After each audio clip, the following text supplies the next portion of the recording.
नमस्कार दोस्तों, आज के इस एपिसोड में आपका स्वागत है। आज हम किसी साधारण किताब की बात नहीं कर रहे हैं। आज हम बात कर रहे हैं एक ऐसे दस्तावेज की जिसे भारत का एक प्रधानमंत्री लिख रहा था, लेकिन तब जब वो प्रधानमंत्री नहीं था। साल 1942, महीना अगस्त। भारत छोड़ो आंदोलन के कारण ब्रिटिश हुकूमत ने देश के तमाम बड़े नेताओं को गिरफ्तार कर लिया। उन्हीं में से एक थे जवाहरलाल नेहरू। उन्हें ले जाया गया महाराष्ट्र के अहमदनगर किले के जेल कैंप। वहां ना तो बाहर की दुनिया से कोई संपर्क था, ना कोई अखबार, ना रेडियो।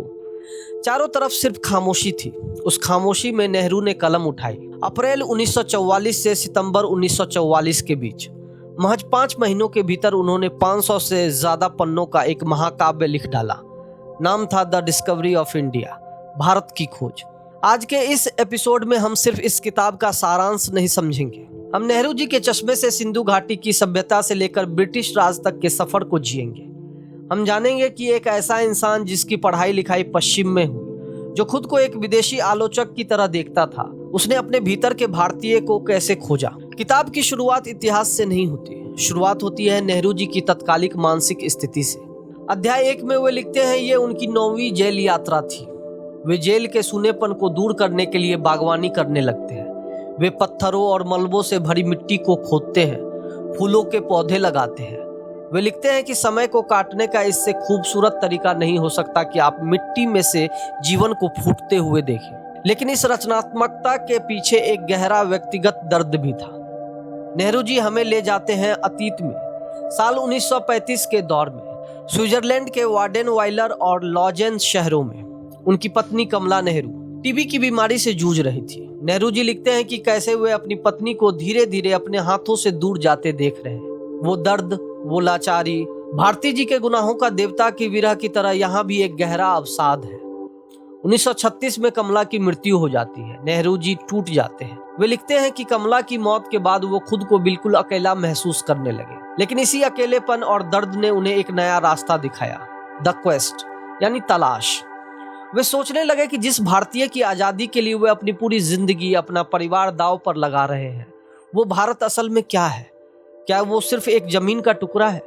क्या वो सिर्फ करोड़ों भूखे लाचार लोगों का समूह है? या भारत के पास कोई ऐसी आत्मा है जो हजारों सालों से अजर अमर है? इसी सवाल का जवाब ढूंढने के लिए नेहरू इतिहास के पन्नों को पलटना शुरू करते हैं।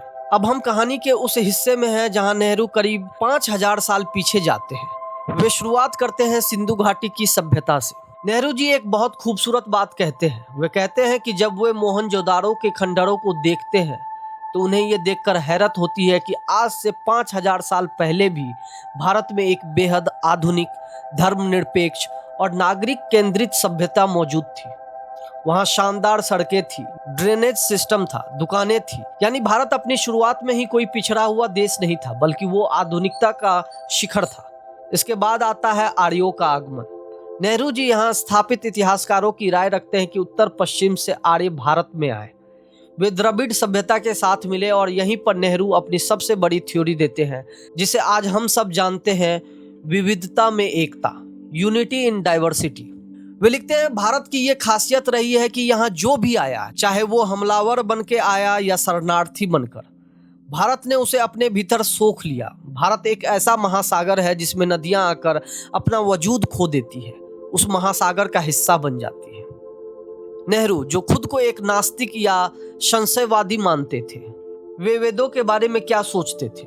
किताब में वे लिखते हैं कि ऋग्वेद के मंत्रों में कोई अंधविश्वास नहीं है, बल्कि इंसानी दिमाग की पहली आजाद उड़ान है। उपनिषदों की तारीफ करते हुए वे कहते हैं कि इनमें सच को जानने का एक अजीब सी बेचैनी है। यहाँ कोई थोपा हुआ भगवान नहीं है, बल्कि एक वैज्ञानिक दृष्टिकोण है जो कहता है, खोजो, सच को खोजो। वे रामायण और महाभारत का जिक्र करते हुए कहते हैं कि भले ही ये महाकाव्य ऐतिहासिक रूप में सच हो या ना हो, लेकिन इन्होंने हजारों सालों से भारत के आम अनपढ़ लोगों को भी एक नैतिक ढांचा दिया है। भारत के गांव में रहने वाला किसान भले ही पढ़ना ना जानता हो, लेकिन उसे महाभारत की कहानियां और उनके पीछे का दर्शन पता है। यही महाभारत की असली ताकत है, यही भारत की असली ताकत है।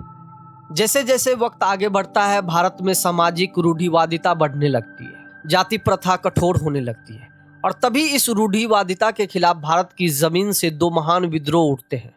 महात्मा बुद्ध और महावीर जैन। नेहरू जी बुद्ध के प्रति बेहद आकर्षित थे। वे लिखते हैं कि बुद्ध का संदेश किसी ईश्वर की पूजा करना नहीं, बल्कि इंसानी दुखों का मनोवैज्ञानिक इलाज ढूंढना था।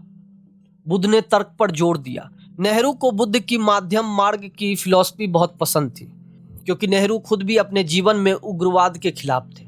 इसके बाद किताब में प्रवेश होता है मौर्य साम्राज्य का। यहाँ नेहरू दो किरदारों पर विस्तार से बात करते हैं, चाणक्य, जिन्हें कौटिल्य भी कहा जाता है, और सम्राट अशोक। नेहरू चाणक्य को भारत का मैकियावेली कहते हैं, एक ऐसा व्यवहारिक राजनीतिज्ञ जिसने अर्थशास्त्र लिखा। नेहरू चाणक्य की बुद्धिमत्ता के कायल थे, जो साम्राज्य तो खड़ा करता है लेकिन खुद एक साधारण सी कुटिया में रहता है। अशोक के बारे में लिखते समय नेहरू के शब्द श्रद्धा से भर जाते हैं। वे लिखते हैं कि दुनिया के इतिहास में जहां राजा महाराजा केवल युद्ध और जीत के लिए जाने जाते हैं, वहीं अशोक इकलौता ऐसा सम्राट था जिसने अपनी जीत के चरम पर युद्ध का त्याग कर दिया। कलिंग युद्ध के बाद अशोक का हृदय परिवर्तन और उसका धम्म का संदेश, नेहरू इसे भारत के इतिहास का स्वर्णिम काल मानते हैं। लेकिन फिर इस स्वर्णिम काल के बाद भारत का पतन कैसे हुआ? नेहरू इस पर बहुत कड़ा विश्लेषण करते हैं। वे कहते हैं कि पहली सहस्त्राब्दी के खत्म होते होते भारत के समाज में एक ठहराव आ गया। जाति प्रथा इतनी कठोर हो गई कि लोगों के नए विचारों को स्वीकार करना बंद कर दिया। हम अपनी ही बनाई सीमाओं में कैद हो गए, और जब कोई समाज वैज्ञानिक रूप से सोचना बंद कर देता है तो उसका पतन निश्चित है। और इसी ठहराव के बीच भारत में आगमन होता है इस्लाम का, पहले सुल्तानों के रूप में और फिर मुगलों के रूप में। नेहरू जी इस दौर को केवल विदेशी आक्रमण के रूप में नहीं देखते, वे इसे सांस्कृतिक समन्वय का दौर कहते हैं।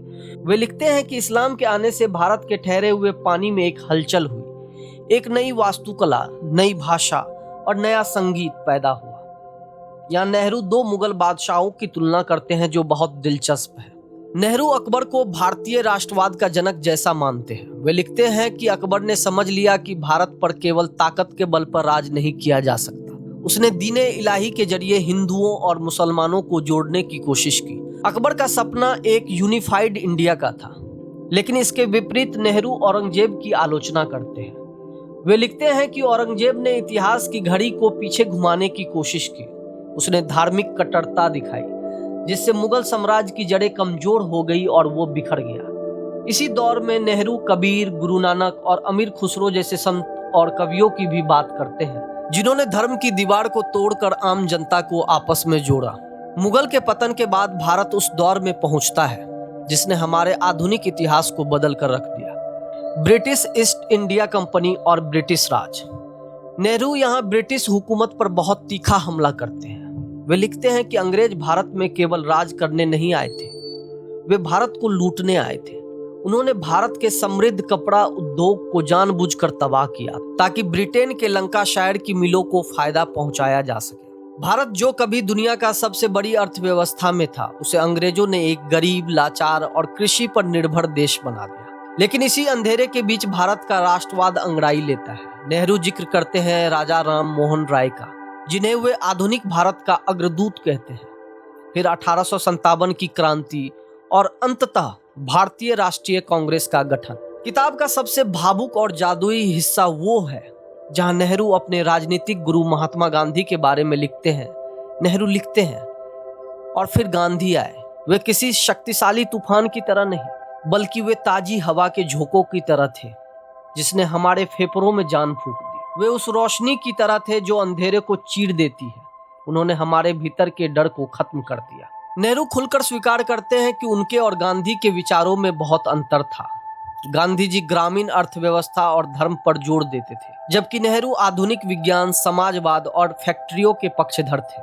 लेकिन इसके बावजूद गांधी की जो नैतिक ताकत थी, उसके सामने नेहरू हमेशा नतमस्तक थे। किताब के आखिरी पन्ने में नेहरू भारत के भविष्य की बात करते हैं। 1944 में जब वो ये लिख रहे थे, उन्हें पता था कि आज़ादी अब दूर नहीं, लेकिन वे चिंतित भी थे। वे लिख रहे थे कि आज़ादी के बाद का रास्ता आसान नहीं होगा।